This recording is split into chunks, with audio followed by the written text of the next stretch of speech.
a chip on my shoulder.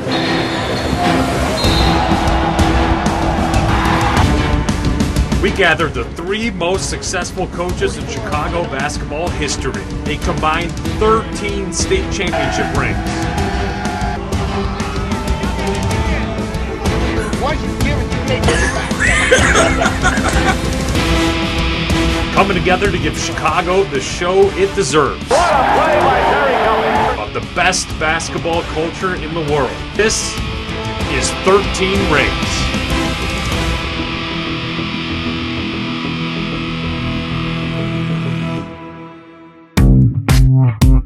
They were huge for the public league, just period. You know, they set the public league back to where it was in the 80s. Was he the reason you went to Simeon? Was he like your idol? Yeah, he was, to be honest. And before him, it was Calvin Brock.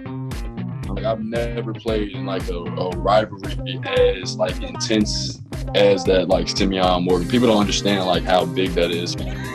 He told Bill, I'm your daddy today. Wow. And I didn't bring you here to take 2 shots. You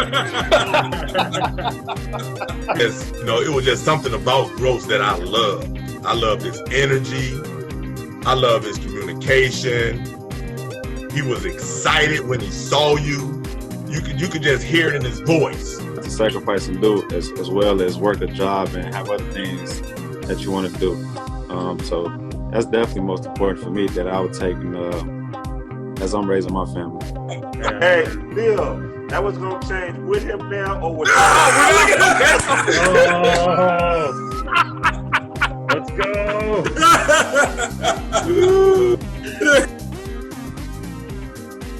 Hello and welcome to episode 12 of 13 Rings. We are unfortunately down 3 rings today.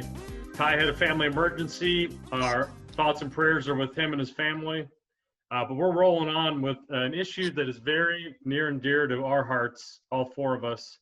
And that's the topic of fatherhood. We just had Father's Day. We need to do what we can to use basketball to support these rock solid fathers that we have in our community. And so we thought, who better to bring on than a couple power duos? We got the Nunns, Melvin and Kendrick, and we got Billy Garrett Jr. and Sr. So I'm really looking forward to hearing everything that there is to know about your relationship as father and son. First, though, we're going to let these young guys go because they're very busy here. Who's older, Kendrick or Billy Jr.? I'm 24. Oh, I'm older. 25 in August 3rd. Yeah, I'm same older. age. What month? I'm October. I'll be 26 in October. So Okay, there we go. So we'll go with Billy because he's older now. So Billy, what is the scouting report on your dad? Because your dad is a very well-known figure in the basketball community, obviously. But what's something we don't know about the level of sacrifice and sort of mentorship or discipleship that he imprinted on you? Yeah, I think him being a college basketball coach, that schedule that they got to deal with. It's a rigorous schedule. You're out from like the months that I'd say November to March. You're on the road all the time. July, you're on the road. So being able to balance it, I think is probably something that people don't realize unless they're in the business. So he did a great job of while he was gone, not making it seem like he was gone for as long as he was. You know what I mean? And for example, like from a basketball standpoint, when I was a kid growing up, my mom recorded every game. So like when he got back in town, we sit down, we watch him, and that was his way of, staying connected with me on the basketball side. But, I say like what people don't realize is how hard it is to balance, both your at-home life and the sports life when you're a college basketball coach.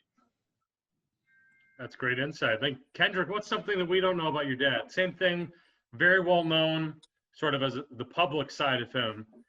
But what is one small lesson you're going to take away from him when you look to build your own family someday? Just the time and effort it takes to raise a family. It's something you have to sacrifice and do as well as work a job and have other things that you want to do. So that's definitely most important for me that I would take as I'm raising my family. All right, so before we let your high school coaches roast you a little bit here, I want to know from each of you, I ask every single person that comes on the show, who was your basketball hero growing up? The very first person in Chicago that you idolized as a player, whether he's famous or not? I'll go. In Chicago? Yeah, who's like, everyone's got that local Chicago hero. Maybe he was the Hey, best for me, player it's from your D-Rose. neighborhood. For me, it's Derrick Rose for sure, 100%. He played at Memphis, right? Yeah, No, we went to I'm Memphis. kidding. Come on, man. Was he the reason you went to Simeon? Was he like your idol? Yeah, he was, to be honest. And before him, it was Calvin Brock. I remember my dad taking me to a Simeon game early when I was in middle school, and I really idolized Calvin Brock when he was there. He wore 25 as well. But growing up, it was pretty much Derrick Rose. And what does that number mean to you, 25? It meant a lot. A lot of great players wore coming from Chicago and also in college going to Illinois. So, I mean, it's a legacy that's been since Benji died, and I wanted to continue that, and it's something that's memorable for everyone. I love it. Billy, who was your basketball hero when you were very little? My first memories are probably watching Will Bynum. That's like my first memories, and Derrick Rose is like such an icon just in Chicago basketball period. I mean, being a Morgan Park guy, no, but I'm not ashamed to say like he's a legend. You know what I mean? So I've always looked up to him. Ever since 7th, 8th grade when I moved back to Chicago and was watching, high school basketball and doing all that. But probably those two. I say Will Bynum, just because his game was just something that like sticks out in my memory from watching him as a kid, and then like what he's been able to do as a pro, and the way that he's affected the basketball community in Chicago. So I'd definitely say those two. Gordon and Nick, there go another name that we probably haven't heard or mentioned. When we go back, we do a thing where we going back and trying to remember guys who was really good in Chicago. And I don't know if Will's name has came up on the podcast yet. And Nick, you know what else I thought about? The Pargo's name has not came up on the podcast either. Yeah, absolutely. Yeah, those games, them names have not came up. So when you just said Will, that made me think about the Pargos as well. Pargo brothers. Yeah. All right, Yeah, so who Chicago, first crack at the young guys? Should we let the coaches get the crack or the dads get the first crack? We could, it don't make a difference how you want to do it. It's fine with me. You can go ahead, Nick. Now, Billy. Yeah. Billy, and Lil Bill and Big Bill, when the last time y'all had a conversation with Nick? I talked to Nick a couple of days ago about going to I was just kicking it though, right? I probably talked to Nick a week ago. Yeah. That was just kicking it though, right? Yeah. Okay, watch his vocabulary right now. His PR person at Western got him all together, baby. Man, I had to switch it up a little bit. Billy always told me, said, man, that day gonna come where you're gonna have to be professional all the time, man. I wear suit and tie. Yeah, I used to tell him that. Nick, what's your first memory of little Billy? Well, man, I got a lot of them, but when he first, I just thought when he first came to Morgan Park when, I challenged him a little bit, and he come from Texas Corpus Christi, and I used to tease him about that, like, man, you from Corpus Christi, man, you ain't from Chicago, man, and I used to tease him about that, and one thing about Bill, he got better and better each year, and what I did his freshman year, I challenged him. I said I won't move him up until he scored 30 points, 7 games in a row. And he shattered that, so I had to bring him up. And then from that point on, he was starting. I never looked back. And he just got better and better and better. And then he led me to the promised land. He always said he would win me a state championship. And, what he did for the program and what he did for me, man, can't say a lot about. But, you know, but with me and him, we had a personal relationship beyond basketball, and it's bigger than basketball with us. And man, it's a lot to say about him. So I could go on and on about him, but man, he did a lot for me in my career.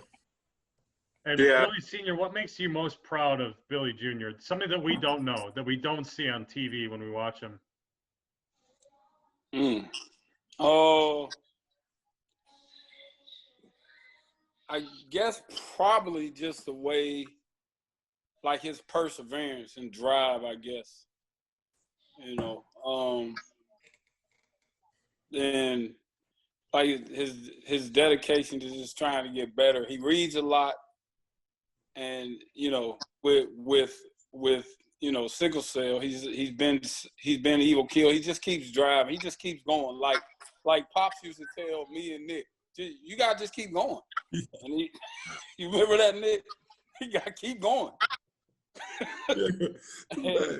and he just keeps going. So, and that makes me, you know, and then he's, you know, we all gonna say, but he's a nice kid and all, you know, and all that. But he's tough. Now Nick think he made him tough. Oh, yeah. That boy tough as nails now. Hey, when he first got the boy, he was so skinny and little. How tall was he, Bill? How tall was he about? He was probably 5'6". Man, my height go down every year, y'all. Yeah, about 6'1". Every year, my height go down an inch. Hey, 5'7". Yeah, but Bill was more than just a ball player. He was academically, smart too as well, man. And actually, he could have went to any university on academic scholarship. See, a lot of people don't talk about that about Bill enough either.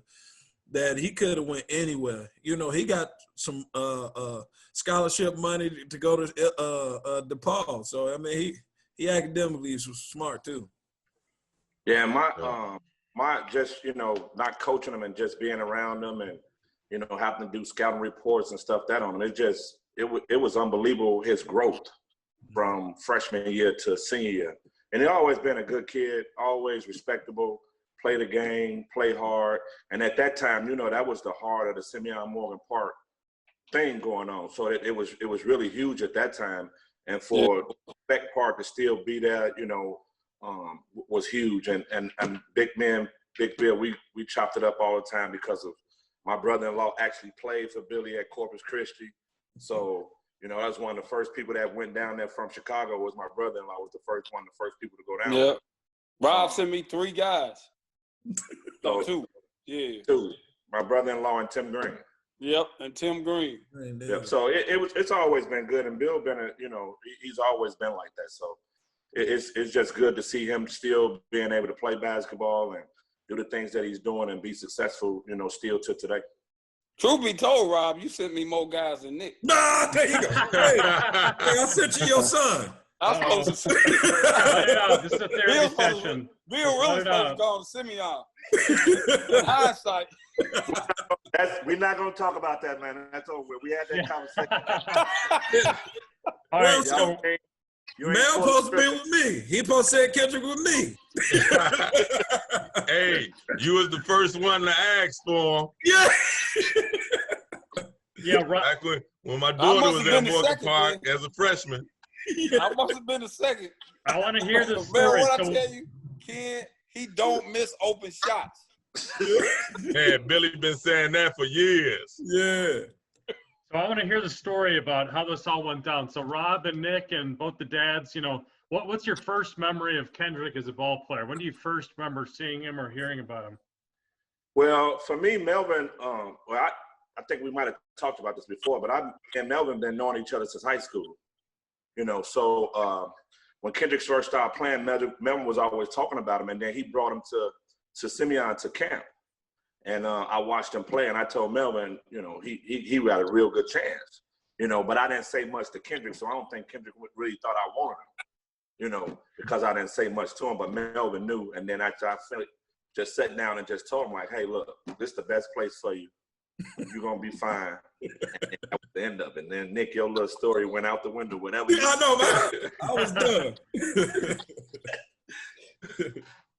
Nick, what's your first memory of how's Kendrick grown as a ball player, guys?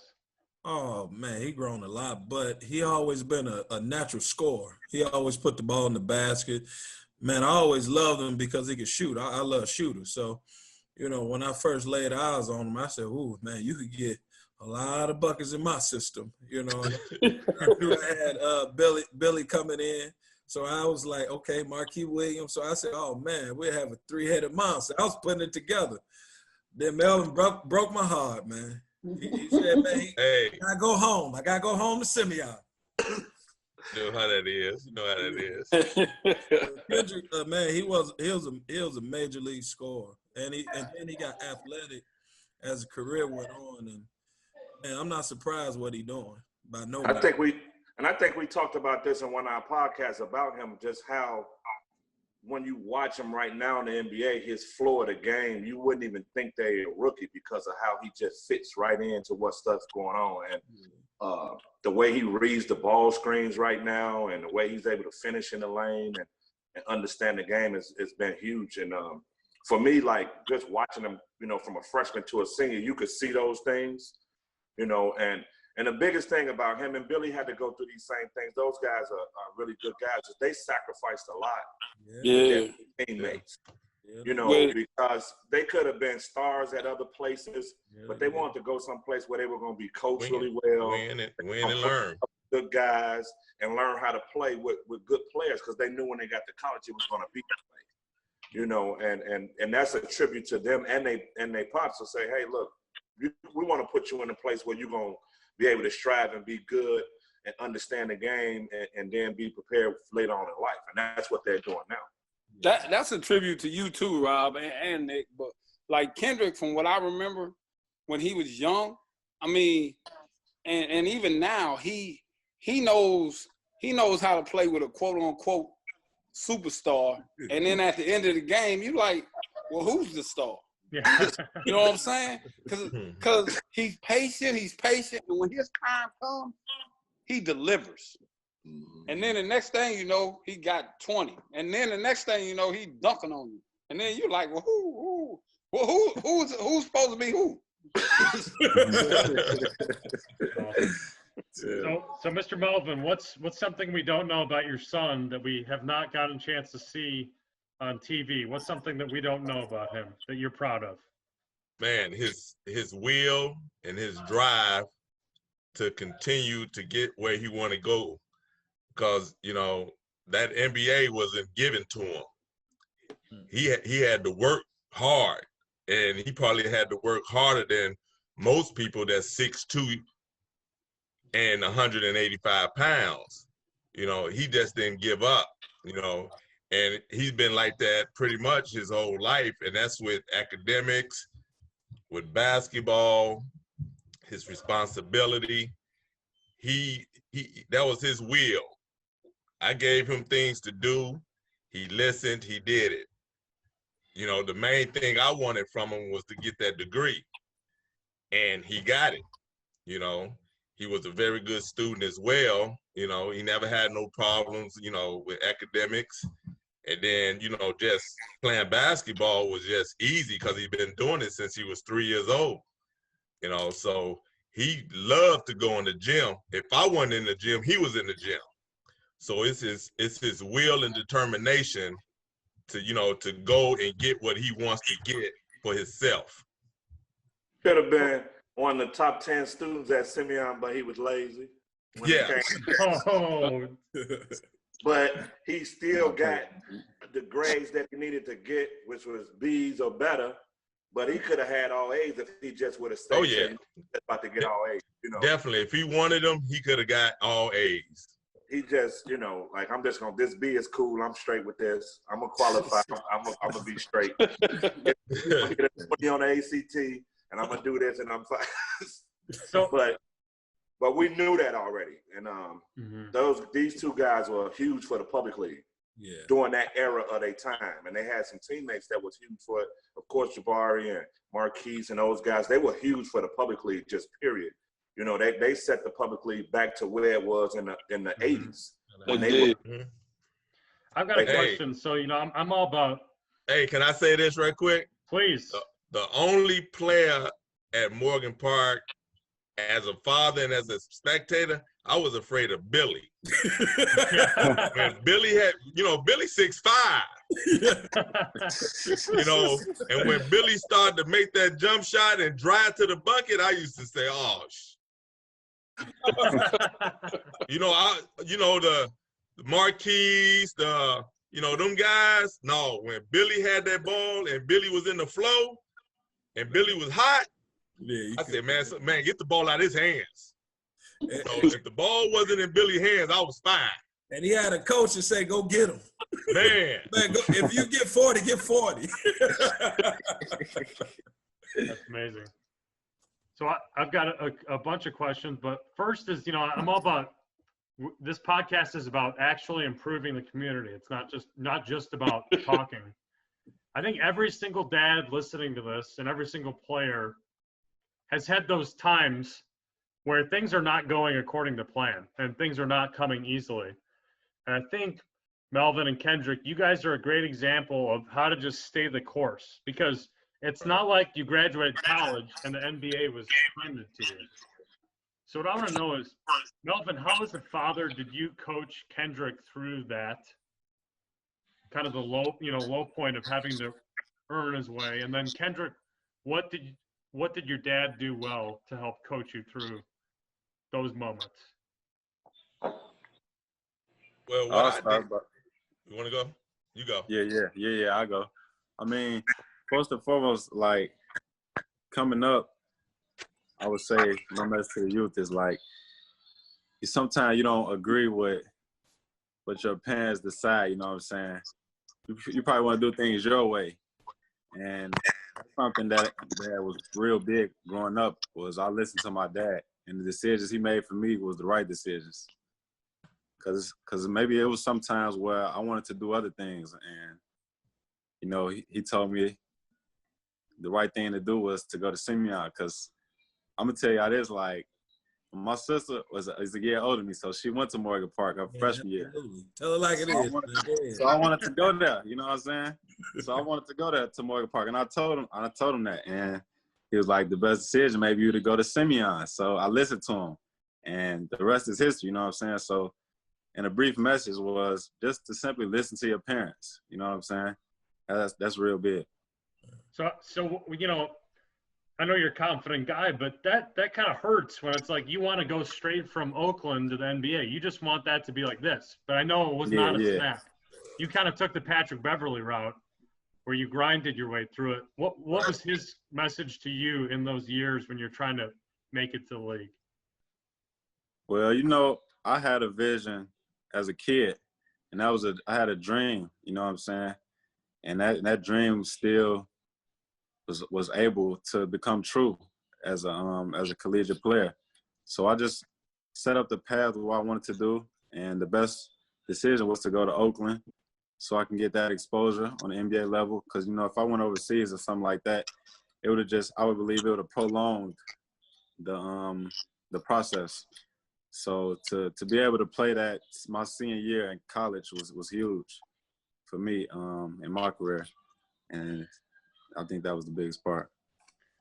So Melvin, when he's trying to make it, it's after college, he's with the Warriors.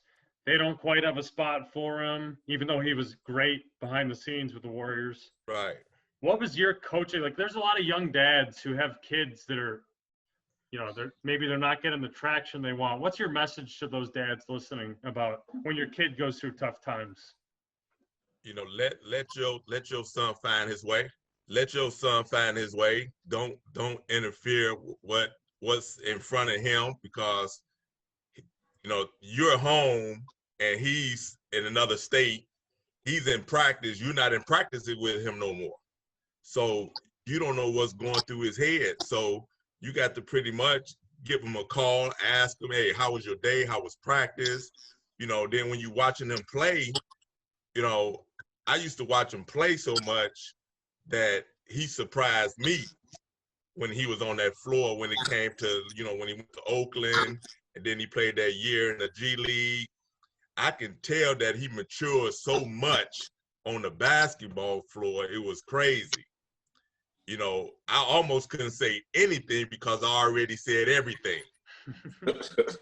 So it was in his control now, and I stepped back because in high school I really didn't say much either. I let the game speak for itself. I let Rob coach him, and Rob never had no entanglements on Kendrick should do this, Kendrick should do that. I shut up. I wasn't the coach. I was his father. You're a smart man, Bill. Wow, hey, say that louder for the people in the back. Yeah, so if I had anything to say, I said it to Kendrick on the way home. I said it while he was in his bedroom, and that was it. And that's all his coach. That's all his coaches. I never had a confrontation with coaches. People never heard me in the stands coaching. I never sat on the bench. I didn't do none of that. I sat in the middle of Chicago State, Paul, 8 rows up. Watching the game. Melvin, you ain't got to say nothing when your son can play. But the other side too, Bill. Yeah, that is true. We talked about this a lot on here too, and it's the dads, the ones who parents said, "Here you go, you got my son. I'm trusting you to get him where he needs to get to." Look at most of them now; they're fine. They had good careers. Some of them in the NBA. It's the ones who tangle with you, who now the kids they make their way. Right. They didn't give us the route to take them to where they at. And Rob, they wanted more than their son wanted. Can't happen. It can't happen like that. Most of them couldn't play. That's why I'm here right now, and my kid's working out. Because we already got a plan. Basketball ain't gonna be who you going. That's not gonna define who you are. Nope. You know, you gonna go to school and in the classroom. Ain't that the truth? And that's the most important thing at the end of the day, because as we all know, that ball gonna stop bouncing. Yeah. And then what are you gonna do when it stops? Because it's gonna stop. I don't care if you had. I mean, look at Vince Carter. It stopped. You know, now what is he gonna do? That, at the end of the day, that's what the message has to be to these kids. Now this is what we're doing and where we at. And Kendrick know, and Melvin had heard it because Hambrick told it to us. That was my whole motto. What are you gonna do when this ball stops bouncing? Exactly. You know, and you gotta make money with your mind. Yeah. I tell you what, Melvin. One thing that impressed me with Melvin is that he was always honest, and then he was always positive. Even when it was like, maybe like when, like Kendrick said, it was something that he didn't necessarily agree with. He was honest and he was always positive. You know, I remember he probably don't even remember this, but we was in Georgia walking through a mall. And oh yeah, I remember that. Do you remember that? Oh yeah, I remember that. And really, like, our boys hadn't had the best game, neither one of them. And you told me, man, it's gonna be all right because they can play. You know what I'm saying? Man. But yeah, we was walking through the mall, and he was always honest and always positive. I love it.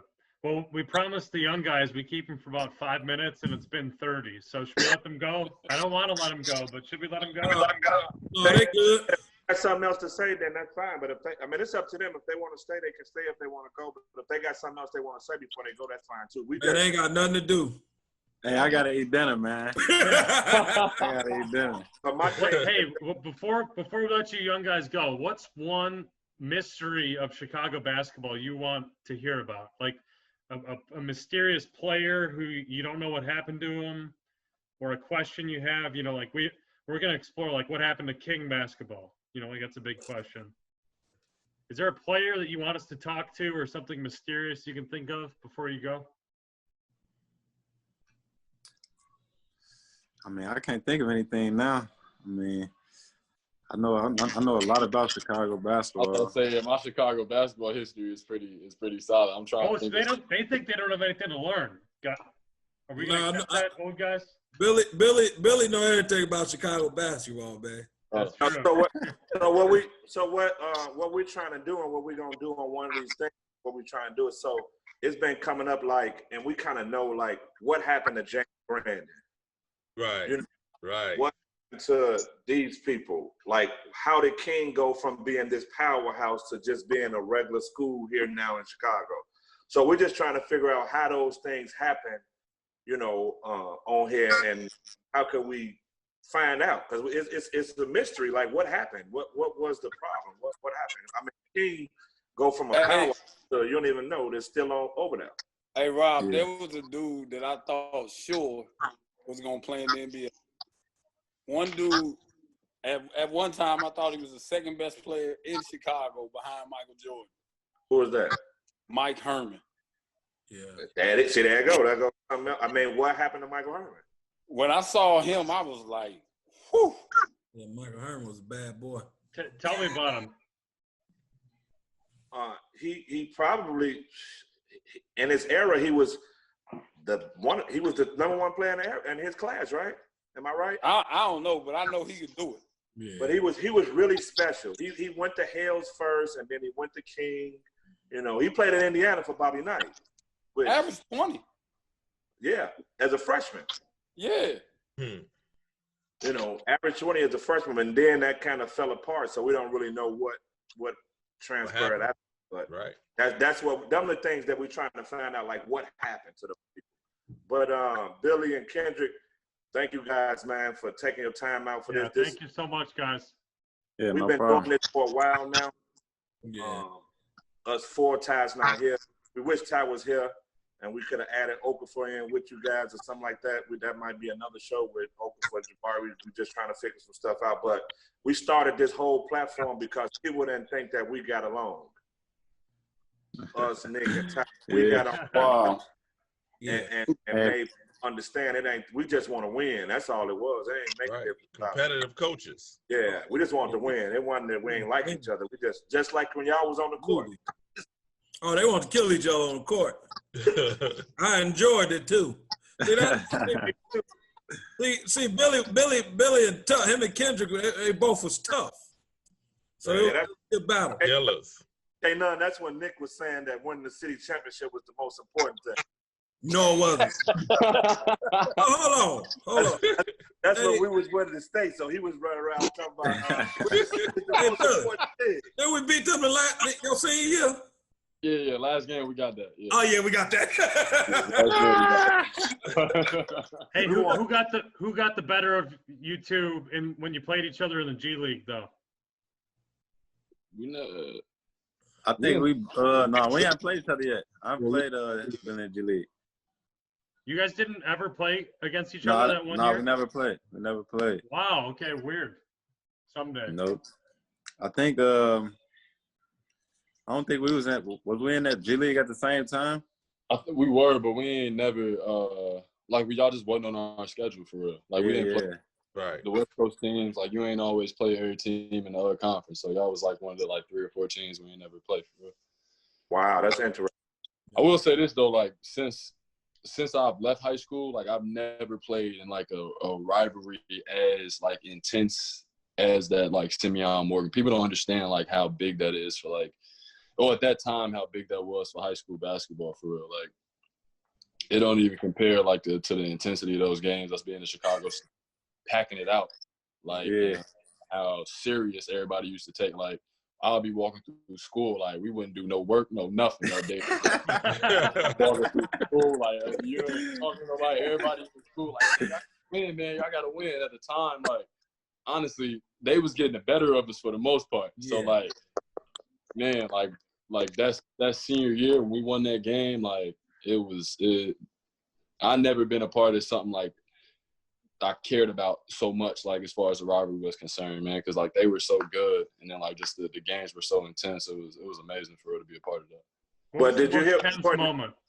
Hey, we were playing Notre Dame at Notre Dame when Simeon and Morgan Park were playing, and Bill, it was a game. Bill hit the game winner, and somebody came down to tell me during the game that Morgan Park won and Bill hit the game winner. And I'm watching, I'm trying to work, right? I turned around, I was like, what? Nick, remember we was just talking earlier, and Bill just said it, that about when you have sports programs that's really good and how good your school is at that time. He just said in the hallway, the kids was like, we got to win today. Yeah. Because the kids gravitated to that because they was a part of the school. You know, remember, and if you was losing, they was like, who y'all play today? Right. When we winning is we play today. I got your back. We gonna win. So that just proves that sports is really important in school. And people need to know that at the higher ups, they need to understand that sports is really important in school, and that, you know, they need to give people an opportunity to do this stuff the way we've been doing it. But thank you two guys for coming on. Before Kendrick and Billy Jr., thank you guys so much. We appreciate it. Yeah, no problem. Thanks for having me. Guys, enjoy your dinner. Proud of you, Kendrick. Yeah. I appreciate that. I'll see y'all soon. All right, Billy. All right, bro. You earned that thing. All right, boom. Now we're gonna talk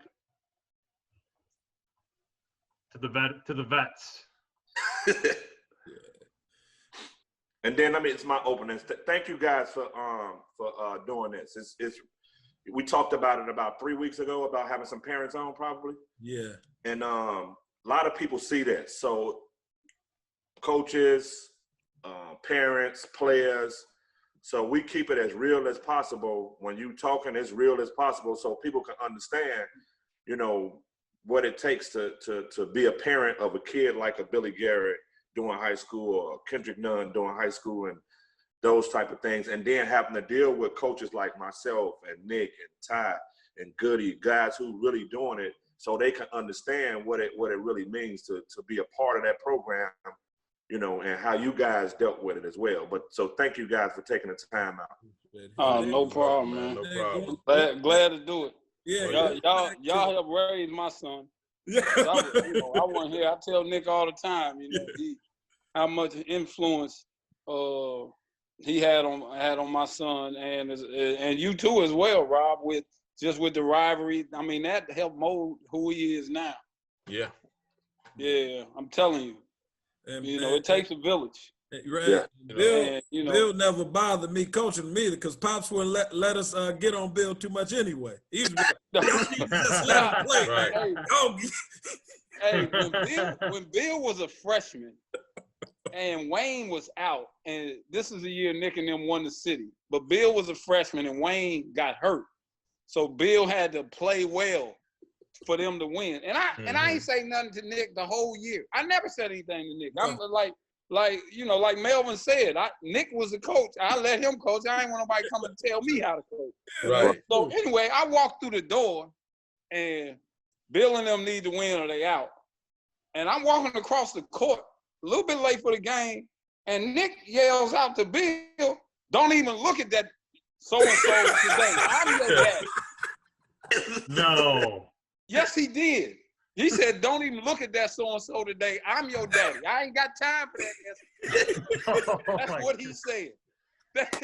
And I looked at Nick, and I was like, "Nick, man, I ain't saying nothing to you, bro."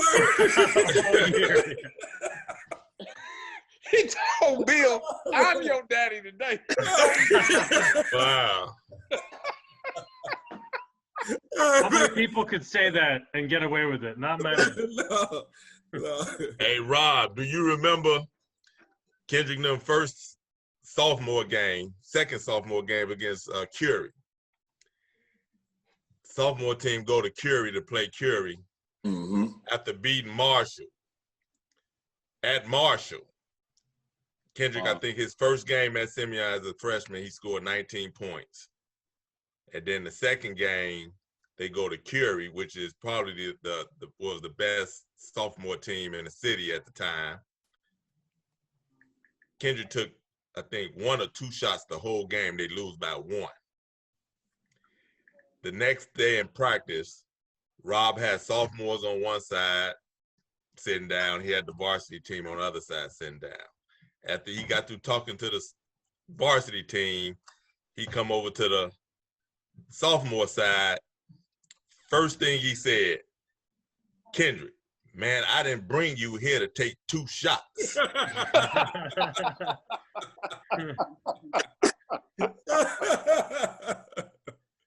looked at Rob and I just looked at him. Because in my mind, I was like, yeah, man, you take 2 shots a whole game? Who does that? And you play the whole game.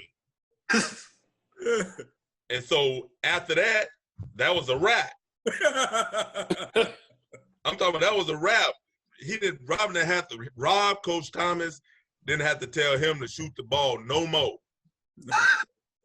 At all. Probably had to tell him, hey man, stop shooting. Dial it back. But Rob gave Kendrick that confidence on that floor that was, I'm talking about, second to none. It was like, because I didn't really say much to Kendrick, you know, because I knew how Rob was. You know, like Rob said, I've been knowing Rob since 1986. Wow. So I know what Rob gonna do to get whatever I'm gonna get out of him. Rob gonna do the same thing as a coach. And them 4 years, man, it was unbelievable what he got out of pretty much all those guys. And that's what I was about to say. Like, Nick went through it. Ty's not here. He went through it, and I went. That was a special time of basketball for me. You know, it was great with Derek them. That was really great. We had some good teams and stuff like that. And for state, city was kind of okay. But just that whole time of Kendrick them being there from freshman through, and then the rivalry how the Morgan Park thing went through, and then Curie was good, and just that whole time of basketball and Whitney Young was good was, like I say, it brought back the 80s of basketball to Chicago. That time brought it back. You know, it's not like that now, but them 4 years with those kids. Oh, yeah. And then when you look and go down the list of those kids for the 4 years, all of them kids went to high major Division I schools. Oh yeah. No, yeah. So it wasn't just the basketball, and I think Bill, I think you said it too, and Nick too. They was all academically strong. Yeah. It was a time where we was just sending our kids to junior college at one point in time, you know, and then these group of kids come in, and everybody's going Division I, you know, out of high school. That they're receiving. They not have to go to junior college and stuff like that. They go. But Rob, you was about that though. You was about getting them to, like you said earlier. At some point, the basketball gonna stop bouncing. Yeah. And you was about that. You was always about that. I thought. Yeah, it just we wanted. I mean, how it's funny how it carried over to everybody did it. Right. You know, Nick had that year. They seen year 3 guys, maybe 4 guys. I'm just going off the top of my head who go Division I. We have 4 or 5 guys. Ty got, you know, it just was a trickle down effect. And you didn't see that. You didn't see that back in the right. So those guys came.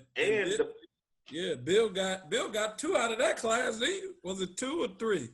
No, with 4. Well, and that, yeah, I got a couple. Yeah. Actually, everybody stayed close to home that year, except for Yeah, I got a couple. Yeah. I got a couple. Couple got away, but I got a couple. You got a couple. So Barry was probably the only one who went the furthest away, correct? Yeah, he was. Yeah, he was. And then you come back with in 13, yeah. Yeah. 13. 13, yeah. He's probably the first. Everybody else was close to home, which close to home. We talked about that. I mean, I don't know if you guys even watched our show. We had Marcus Liberty on here about 2 weeks ago. And I seen that show. We talked about guys staying home. You know, at that time, everybody was staying home. If they went to DePaul, if they went to U of I, it was staying home, you know, and basketball was really strong at that time, you know. And Bill, I know you and Nick talk about it, but me, Melvin, and Bill, man, you talk about it all the time about guys staying home. We always do that, you know, and that was part of me and Melvin's conversation when Kendrick even chose to go to Illinois, you know, because he had every coach in the country recruiting him, and so did Bill, but it was to stay home and try to win at home. Yeah. And then you got Nick is pushing staying at home, you know. Our coaches have to get to that too of pushing kids staying at home. You can't tell them where to go. We don't have that luxury to do that. But if they're gonna win, we want to win here at home. So Nick, that's why Nick offered me a scholarship. Y'all ain't even know that. Yeah, I did. So you know, Coach Bill, just curious, you know, Nick is embarking on this brand new journey. Yeah. What advice can you give Nick that you wish you would have known when you started to be a college coach? You know what? Like when I first started coaching college, I swear, and I may even told this to Rob and Nick before, I thought them dudes knew everything. You know what I'm saying? I did. I thought college dudes knew more basketball because they were college coaches. Mm-hmm. But like high school guys know as much, and they're as good a coach, and they gotta do like you gotta take them home. You gotta pick them up. You gotta, you know, you gotta be more of a babysitter during their formative years. Mm-hmm. So I would say the thing that I would say to Rob if he's gonna move to the next level, and Nick, is just trust what you know, because you know. Like, I mean, the biggest difference that I found out when I went from high school to college is that more people see you play because you play on TV. Right. But the X and O, it ain't. It's the same. It ain't. Yeah, it's the same. And in most cases, humbly, I say that I think I'm a good coach. But I would say this: the better players I got, the better coach I've been. Right. That's all of us. Yeah, that's all of us. But that's what I would say. I would just say trust what you know and trust your instincts. Yes, we sir. talked about that before too when we first, Ty went on this run about high school coaches and African American coaches being, you know, head coaches and getting jobs and stuff like that. And a lot of times college coaches, what you say, they kind of fear guys like us, like me and Nick. Yeah. Because they figure they may know more or they can do more because of the programs that we have and what we did. You know, so it's like, and then my hat's off to Jeter. My hat's off to guys who bring in guys like you, Bill, and Nick, because in this town, you guys are way more important than those people because they don't know the people. You know what I'm saying? You get what I'm saying?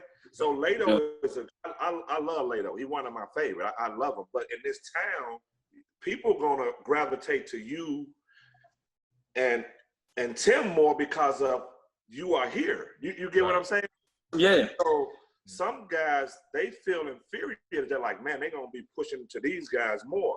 So that's when they go and bring in guys like that. It's not like to me they feel like they worried about their job. They trying to win. And I need a Billy Garrett because I'm in Chicago if I'm going to win. You know, I need a Nick Irvin in Chicago if I'm going to win because they're going to be able to get the kids and bring them there. Some other people, they don't look at that. They like, man, they know everybody here. You know, when we walk in the gym, they going to start talking to them and not me. Right. But that's a plus for you if you the coach. Because you know, Bill, when y'all come in the gym, and I, like I said, I love Lato, but my first conversation is to you. Just because of the relationship we had years before that, you know, because our first conversation ain't about basketball. It's what you just did when you came on here. Your first conversation was how your kids doing. Yeah. You know what I'm saying? Yes, that ain't right. do for basketball. And then Rob, and for the record, Billy, that's why we took that visit to DePaul. It wasn't because of DePaul. It was because of you. I appreciate that. You know, it was all you. It had nothing to do with the head coach or the university. It's the relationship me and you had way before Kendrick was a senior. Yeah. So those are things like Nick is getting that now because of the relationships that he has. And some people don't get that part of it, you know. Mm-hmm. You hit it around the head, Billy. Nick a great coach. People might not know that. And I don't think people respect it enough. Appreciate that, of how good of a coach he is. Really. We talk about, when we play Morgan Park, I just can't come on to the crib and chill out and think we're going to go win. I got to break out 4 or 5 films. I got to watch all these different things. I got to do all, because I know he's going to be prepared. So I have to be prepared, you know? And guys don't give y'all the respect of doing that. They don't think you do that. They think you don't do that. No, they don't. I hear it all the time. I tell them they crazy. Yeah, and I tell everybody, I say, man, Rob could coach. He got a system too, man. He run that system. The system work. So you can't tell me he can't coach. I don't want to hear that. I used to tell people, you got to strategize to beat him. They tell me, oh, Nick, Rob playing the 30s and 40s. He started playing in the 60s, the 70s, 80s, and 90s again. I said, listen, man, y'all don't talk to me about basketball. Hey, I said, this man could coach, man. I ain't trying to hear all that. And then he's smart. Like, one game, y'all was playing each other. Simeon playing Morgan Park. And Rob started doubling Bill, like, took the ball out of his hand at Simeon. And you go look over to Rob and say, oh, you gonna play like that? Yeah, I'm gonna win the game. I'm trying to win the game. But you try to get Rob, at Rob's ego, and Rob said, I'm gonna win the game. I'm gonna win the game. That's it. By any means necessary. It means that why you playing zone? Because they can't really shoot. They can't shoot. Why y'all going this triangle in two? Because only two people out there could play. Right. That I need to worry about. Yep. Yeah, man, oh, funny. I used to be like, okay, he come with triangle two, so let me prepare for this. Then I said, let me get in the zone. Man, I watched so much film on that, man. I had a headache, man. I said, listen, man, y'all got to make plays, man. Y'all the dudes got to make plays. If y'all the dudes don't make plays, we're in trouble, man. Yep. But that's what I would say, man. Like, if Rob move on, I mean, go to college if he want, when he want. Nick, I would just say, trust your instincts and your knowledge. Yes, sir. Because don't let them people tell you don't know what. Right. Yeah. And you've been getting me forever. But and then they'll try to do that. Yeah. And we talked about that for him too. But he said it on him when we first started. He can recruit. But he ain't a recruiter, he's a coach. Right. And that was the thing, like when I first was, people calling me about jobs and all this type of stuff, and people just asking me, how you gonna deal with the coaches who you used to play against, and how you gonna deal with getting the kids from this school, and how you gonna deal with going to the East Coast to get kids? Not one time that they say, well, what's your philosophy of basketball? What? So you just want me to get some kids. You don't want me to coach. Right. But I'm a coach. I'm not, I'm a coach. That's what I love to do. I could sit here and watch basketball for 4, 5 days. You ain't no runner. No. You coach it. I'm a coach. Yeah. And that's what you saying, Bill. Don't let people get you. That's just what you are when you know how to coach. And that's some good stuff, Nick, to make sure you take. And Bill didn't work for enough people where they let him do his thing. And I'm pretty sure. And I'm pretty sure he worked for some people who didn't let him do his thing. I'm pretty sure that's because I talk to a lot of college coaches and guys tell me like, man, I'm just doing. They just got me doing this, Or Dennis Gates told me, man, he let me do everything. Yeah. He let me, but he's an older coach. He's an older guy, different stuff like that. And then you get some people, they really can't do much, But I mean, we wish you the best. Oh, yeah. Yeah.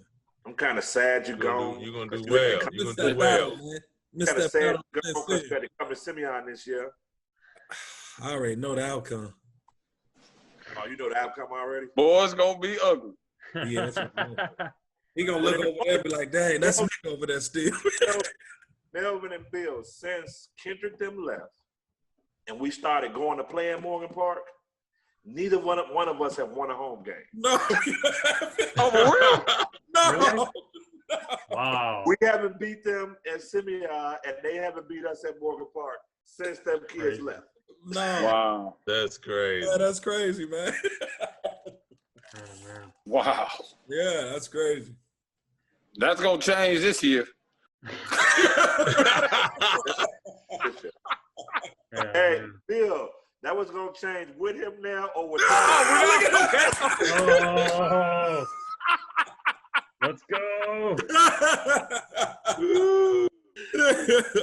And guess what? He said all the time, Man, You got a well-oiled machine, boy. That might be why he got up out of there. I couldn't lose by 30. I had to get up out of there. Wow. All right, so You got anything else, Gordon? I've got a quick question. You know, we have such an amazing array of perspectives. We had 2 players and 2 kids. We have an assistant coach. We've got a father, and like I said, a father. You know, a lot of fathers are watching this. My question to you, Melvin, is what now, knowing what you know now about how to go through the recruiting process, what is a good strategy for like an assistant coach like Nick or Billy to take with building trust with you? Like what ultimately about Illinois helped you build trust? And then what was your side of that? Like how should you go about that as a dad if your son is getting recruited? That's a good question. Well, the first thing I took in is pretty much, are you recruiting my son just for basketball?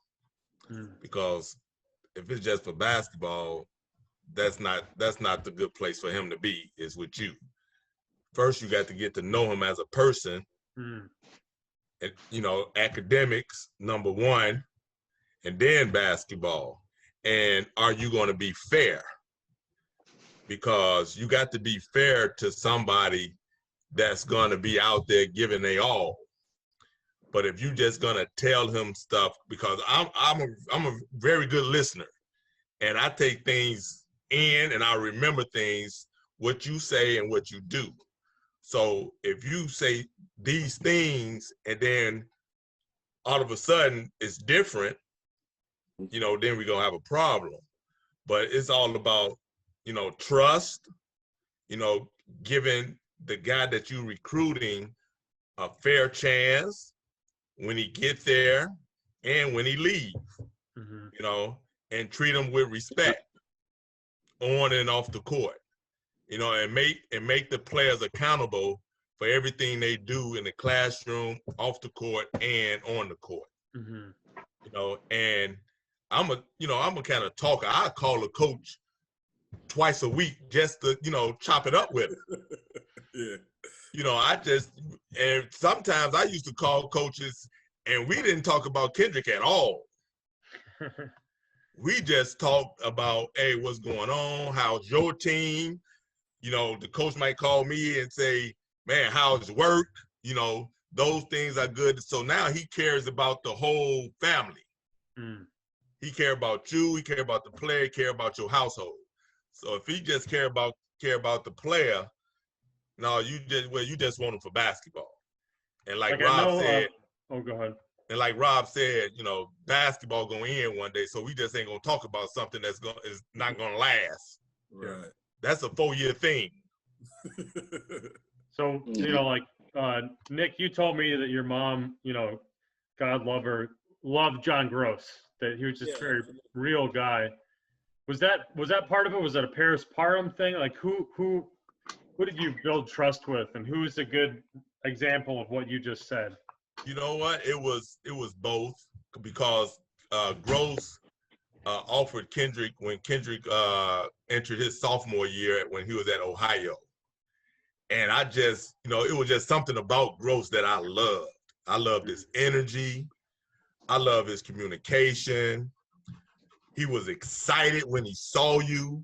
You could just hear it in his voice and his body language that he was somebody that cared for you.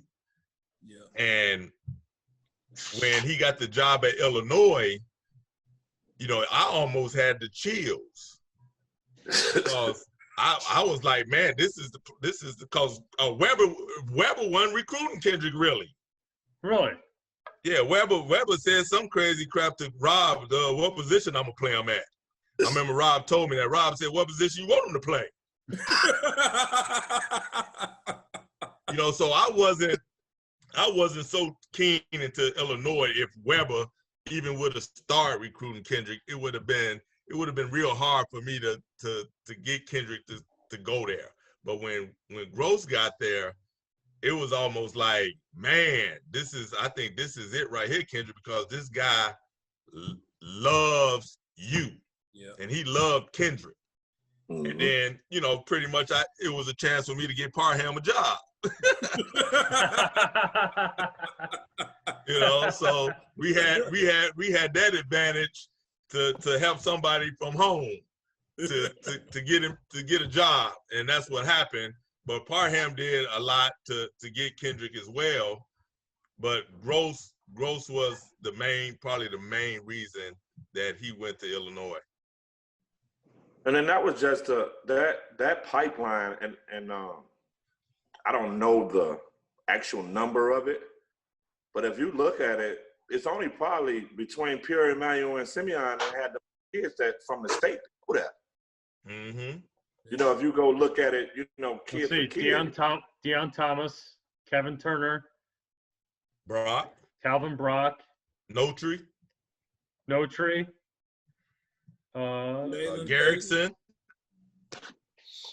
What do you say? Who did you say? Garrison. Garrison? Kiwan. Kiwan Garrett. No, he went to Westinghouse. Simeon. Simeon. My bad. Simeon. So you had Nick Anderson, Irvin, Nick, yeah, of course. Brian Notary, Kevin Turner, Stan Simpson, Calvin Brock. Stan Simpson, I forgot about him. Calvin Brock, DJ Williams, Jalen Tate. You got That's 10 crazy. kids, one school that went to U of I. And I don't know how many from Manual, but I know they had a good group because of Wayne McClain and that in that era. Yeah, but that was one of Hambrick's things though. He was sold on state schools. He was sold on state schools if the right guy was coaching. Yeah. Mm-hmm. The Gotta school. be the right fit. Yeah. Wow. But you look back at that time, that was a good time. And then Parrish was a good friend of all of us, you know. Right.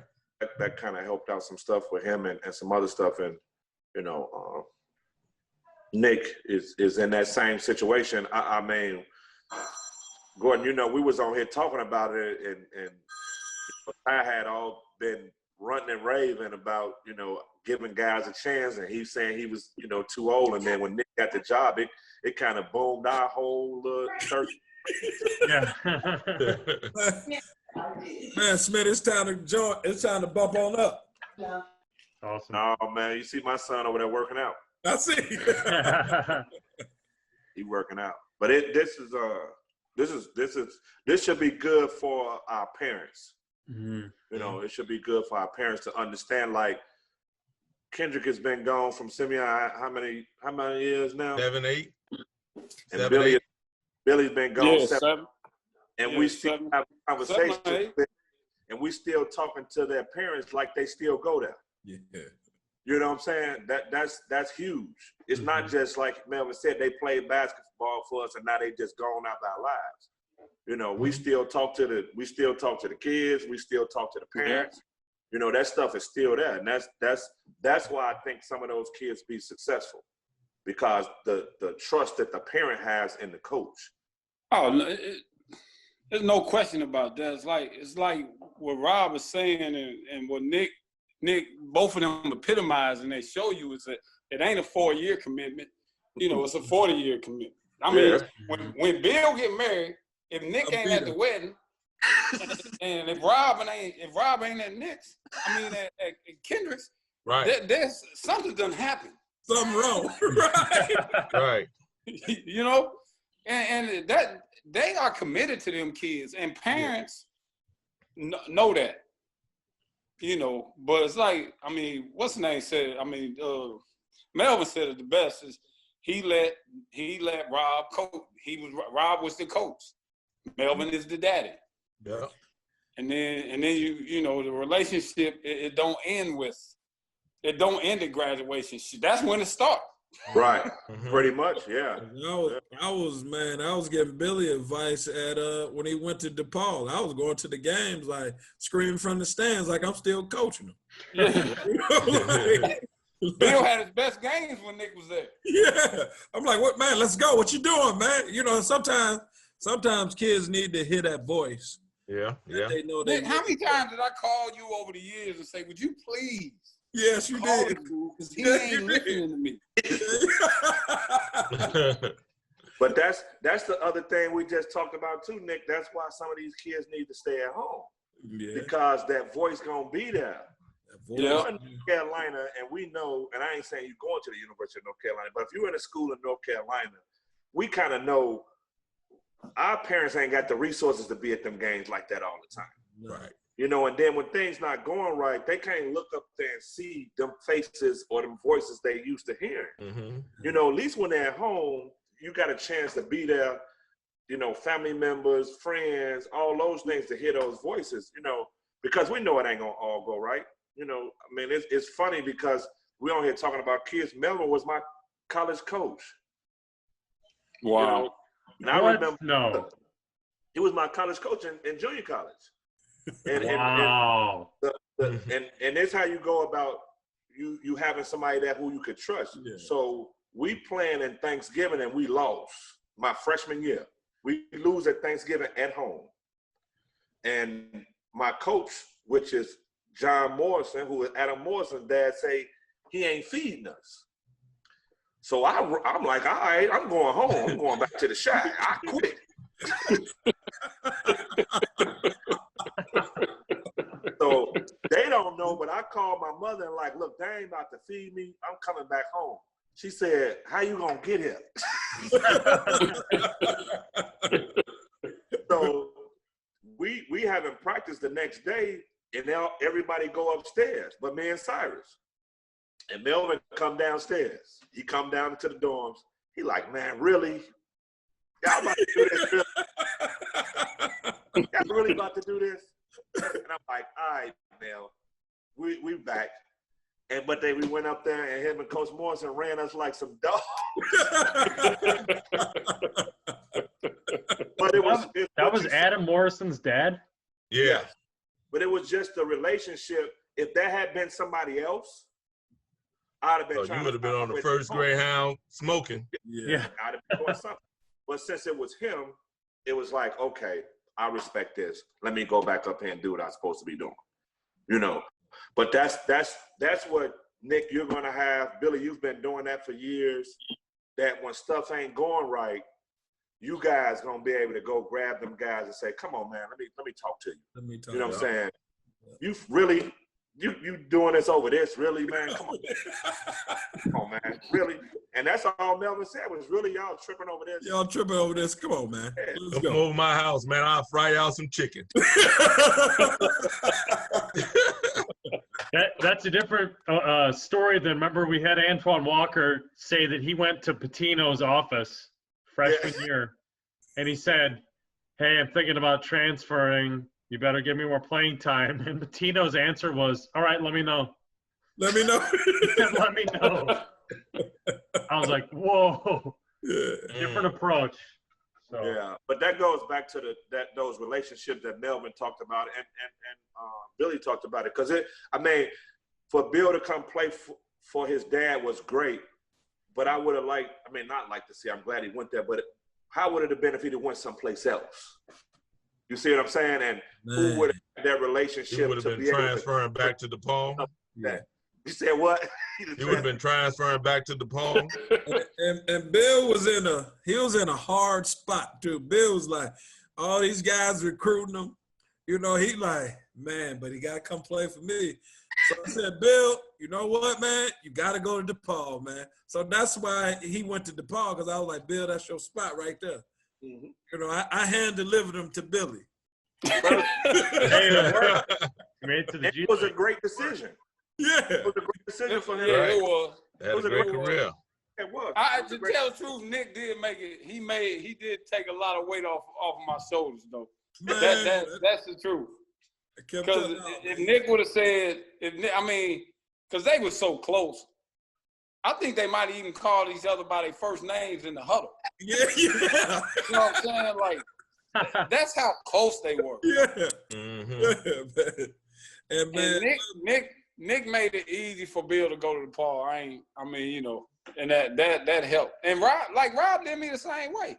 I got a job. Rob called me and said, I'm gonna send you my stepson.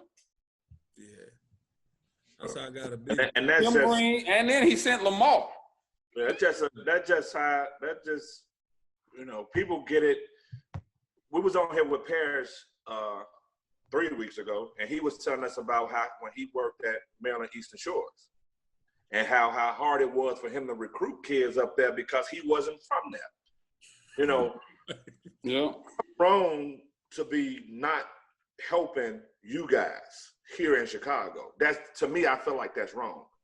Can every kid go to those schools? No.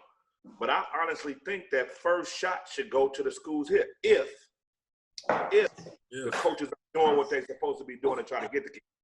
Yeah. I just can't be saying, here you go, just to say, here you go. But if you're doing your job, I supposed to be trying to say, hey, look, this might be a good thing for you. You at home, your mom and daddy can see you, your cousin can see you, some of your classmates go to that school, all different things like that. That's supposed to happen.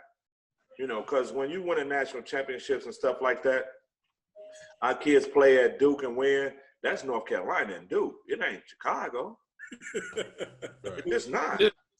You know, if DePaul win a national championship, that's Chicago. Yes. I'm like them. We won. Yeah, we won. Now, who do you play? Do you play Providence? No, yeah. So, Yeah. That's the truth, man. You guys are built to.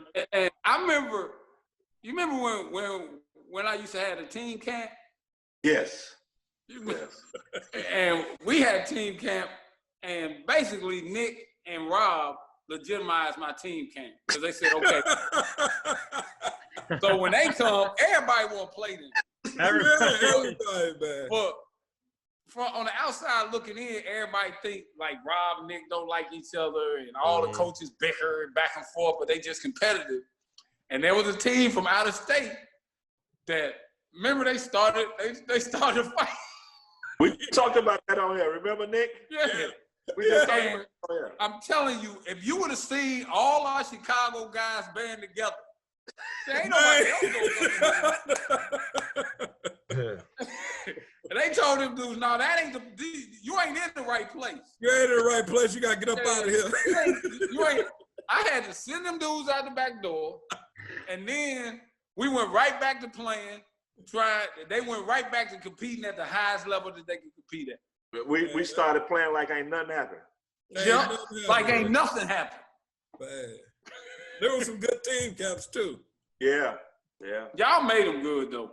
Yeah, that was the time. That I can truly say that was some great basketball during that time. It was Hey great. man, that team camp had Anthony. One of them had Anthony Davis, Wayne Blackshear, Jabari Parker, Jaleel, Kendrick, Bill.